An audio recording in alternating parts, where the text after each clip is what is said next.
Hello viewers. जिनकी भी कुंडली में 1, 4, 7, 8 या 12वें घर में मंगल होते हैं उसको मांगलिक बोला जाता है। जिनके भी घर मांगलिक बच्चे या बच्चियां हैं उनको शादी में उनके गार्जियन को काफ़ी दिक्कतों का सामना करना पड़ता है। हालांकि मैंने ऐसा अपने अनुभव में पाया है कि ऐसे लोगों की शादी देर से होती है या शादी या रिश्ते कहीं लग कर टूट भी जाते हैं। तो क्या मांगलिक दोष वास्तव में इतना खतरनाक है? मांगलिक दोष होना या मांगलिक होना ये एक वरदान है या अभिशाप है? आइए इसको समझते हैं।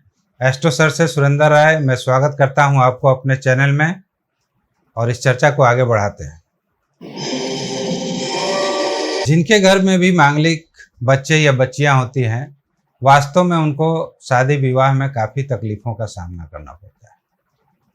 इसके पीछे कारण यह है कि वे जहाँ कहीं भी अपनी कुंडली लेकर अपने बच्चे की जाते हैं तो लोग सिर्फ इतना जान गए हैं कि 1, 4, 7, 8 या 12वें घर में मंगल है तो बच्चा मांगलिक है। अतः इतना ही देखकर वो सीधे नेग्लेक्ट कर देते हैं कि शादी हमको नहीं करना है, जबकि ऐसी बात नहीं है। मेरे अनुभव में ऐसा आया है कि 40% लोग कम से कम मांगलिक होते ही हैं और उनमें से 10% ऐसे भी लोग हैं जिनका मंगल दोष स्वतः ही भंग हो जाता है। अतः किसी भी गार्जियन का मान रखते हुए उन लोगों को ऐसा चाहिए कि वे कम से कम अच्छे ज्योतिष से सलाह ले लें और ये समझ लें कि कम से कम मांगलिक दोष भंग हो भी रहा है कि नहीं हो रहा है। मांगलिक दोष भंग होने के बहुत सारे कारण हैं। इनमें से कुछ गिने चुने हम आपको बता देते हैं। जैसे मंगल अगर शुक्र की राशि में बैठा हो तो मांगलिक दोष स्वतः भंग हो जाता है। मंगल स्वराशि का होकर सप्तम भाव में बैठा हो उस स्थिति में भी भंग होता है। या मंगल सप्तम भाव का मालिक होकर कहीं से दृष्टि डाल रहा हो उस स्थिति में भी मांगलिक दोष भंग होता है। बृहस्पति की दृष्टि पड़ रही हो तब भी भंग हो जाएगा। मंगल कुंडली में अगर डिग्री वाइज कमजोर हो या अस्त हो सूर्य से तो उस स्थिति में भी मंगल दोष भंग हो जाता है। या मंगल उस कुंडली में योग कारक बनकर बैठा हुआ हो, कारक ग्रह हो, तो उस स्थिति में भी मंगल दोष भंग हो जाता है। सीधी बात यह है, मैं एक लॉजिकल बात आप लोगों को बोल रहा हूं कि मंगल किस किस लग्न और राशि को नुकसान नहीं पहुंचाते हैं। तो मंगल गुरु को नुकसान कभी नहीं पहुंचाते हैं।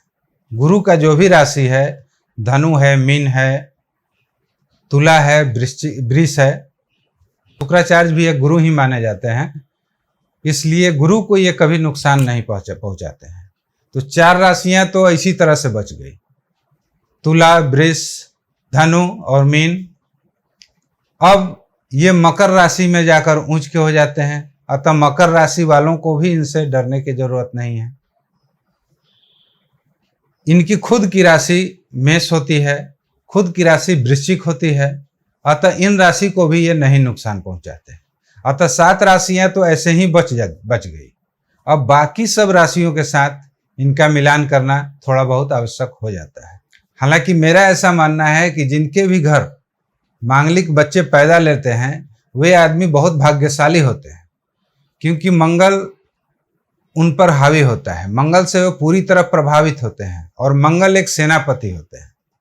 अतः सेनापति समाज के रक्षक होते हैं, घर के रक्षक होते हैं, वे किसी का नुकसान नहीं करते हैं। मंगल एक ऐसे ग्रह हैं जो आदमी को दृढ़ संकल्पित बनाते हैं। उससे प्रभावित व्यक्ति इतना दृढ़ संकल्पित होता है कि वो किसी भी काम को अचीव कर सकता है। खास करके सेना वगैरह में भी मंगल प्रभावित लोग देखे जाते हैं। अतः मंगल बुरा ग्रह नहीं है, इतना आप मानकर चलिए। हाँ, ये बात अलग है कि वो शादी विवाह में थोड़ा बहुत देर करते हैं, तो इसके भी पीछे कारण है कि मंगल भौतिक सुख में ज़्यादा विश्वास नहीं रखते हैं। वे सबसे पहले अपने कर्म पहले करना चाहते हैं। यही कारण है कि बच्चों का शादी नहीं हो पाता है। वो चाहते हैं कि सबसे पहले बच्चा अपने पैरों पर खड़ा हो जाए, उसके बाद शादी की बात चले। बहुत से लोगों के मुंह से आपने सुना होगा कि 28 वर्ष के बाद तो मंगल दोष स्वतः ही भंग हो जाता है। ये भी बात फैक्ट है। क्योंकि मंगल जो भी कराना होता है 28 वर्ष से पहले पहले अपना सर्विस वगैरह कुछ करा देते हैं, ज्वाइनिंग वगैरह कहीं दिलवा देते हैं। तो फिर शेष क्या रह जाता है? शादी करना। तो मेरे हिसाब से मंगल दोष एक अभिशाप नहीं है बल्कि एक वरदान है। जो भी रिश्ता आए, अगर मांगलिक लड़की हो या लड़का हो, तो उसे आप कम से कम अच्छे ज्योतिष से सलाह लें, जांचें परखें, उसके बाद ही उस रिश्ते को ठुकराएं। और आज के लिए इतना ही। नमस्कार।